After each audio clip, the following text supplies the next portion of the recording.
ഒരിടത്തൊരു കാട്ടിലൊരു സിംഹം ഉണ്ടായിരുന്നു. കൂടെ ഒരു കടുവയും പുലിയും, ഒപ്പം സഹായത്തിനൊക്കെയായ ഒരു കുറുക്കനും. അവരങ്ങനെ കൊച്ചു കൊച്ചു ജന്തുക്കളൊക്കെ പിടിച്ച് കാട് ഭരിച്ചുകൊണ്ടിരിക്കെ ഒരൊട്ടകം അവിടേക്ക് വന്നു. എവിടെ നിന്ന് വന്നു എന്ന് ഒട്ടകത്തിനും അറിയില്ല. ഇത് ഏതാ ജീവിയെന്ന് സിംഹത്തിനും കൂട്ടുകാർക്കും അറിയില്ല.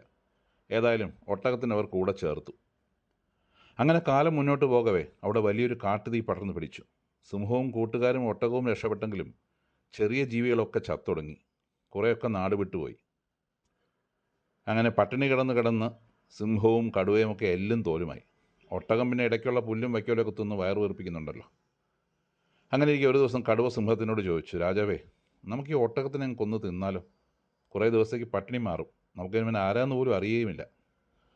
അപ്പോൾ സിംഹം പറഞ്ഞു, അതങ്ങനെ പറ്റും, അവൻ നമ്മുടെ കൂട്ടുകാരനല്ലേ, കൂട്ടുകാരനെ ഭക്ഷിക്കാൻ എനിക്ക് പറ്റില്ല. അപ്പോൾ കുറുക്കൻ ചോദിച്ചു, അവൻ തന്നെ അങ്ങയോട് പറഞ്ഞാലോ എന്നെ കൊന്നു തിന്നോളാൻ? അവനങ്ങനെ പറയില്ലല്ലോ. പറഞ്ഞാൽ അപ്പോൾ പ്രശ്നമില്ലല്ലോ. ഇല്ല, സിംഹം പറഞ്ഞു. അങ്ങനെ അടുത്ത ദിവസം എല്ലാവരും കൂടെ ഇരിക്കവേ കടുവ പറഞ്ഞു, രാജാവേ, അങ്ങ് പട്ടിണി കിടക്കുന്നത് കാണാൻ എനിക്ക് വയ്യ. എന്നെ കൊന്നു തിന്നാൽ എങ്ങനെ വിശപ്പടക്കുമെങ്കിൽ എന്നെ കൊന്നോളൂ. അപ്പോൾ പുലിയും കുറുക്കനും പറഞ്ഞു, അയ്യോ, കടുവയാണ് രാജാവിൻ്റെ മന്ത്രി, ആ ബുദ്ധിയില്ലെങ്കിൽ നമ്മൾ എങ്ങനെ രക്ഷപ്പെടും? കടുവ എന്തായാലും കൊല്ലാൻ പറ്റില്ല. അപ്പോൾ പുലി പറഞ്ഞു, എന്നാൽ പിന്നെ എന്നെ അങ്ങ് കൊന്നു തിന്നു, എന്നാലെങ്കിലും അങ്ങയുടെ വിശപ്പടങ്ങുമല്ലോ. അപ്പോൾ സിംഹം പറഞ്ഞു, അയ്യോ, നീ എൻ്റെ സൈന്യാധിപനല്ലേ, നിന്നെ കൊന്നാൽ എങ്ങനെ ശരിയാവും? അപ്പോൾ പിന്നെ കുറുക്കൻ്റെ ഊഴമായി.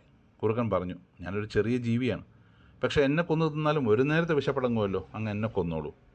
അപ്പോൾ മറ്റുള്ളവർ കൂട്ടമായി പറഞ്ഞു, ഏയ്, നീ ഞങ്ങളെ എത്ര കാലമായി സഹായിക്കുന്ന ആളാണ്, നീ ഇല്ലെങ്കിൽ ഇവിടെ ഒരു കാര്യം നടക്കില്ല, നിന്നെ കൊല്ലുന്ന കാര്യം ഞങ്ങൾക്ക് ചിന്തിക്കാൻ പോലും വയ്യ കുറുക്ക. അതുവരെ എല്ലാം കണ്ടും കേട്ടു വരുന്ന പാവം ഒട്ടകം വിചാരിച്ചു, എല്ലാവരും പറയുന്നു, അപ്പം ഞാനും പറയണ്ടേ? ആരെയും ഇവർ കൊല്ലാനും പോകുന്നില്ല, നല്ല സ്നേഹമുള്ള ആൾക്കാർ, എന്നാൽ ഞാനും പറഞ്ഞേക്കാം. ഒട്ടകം പറഞ്ഞു, രാജാവേ, എന്നെ കൊന്നു തിന്നാൽ അങ്ങയുടെ വിശപ്പടങ്ങുമെങ്കിൽ എന്നെ കൊന്നോളൂ, എനിക്ക് യാതൊരു പ്രശ്നവുമില്ല.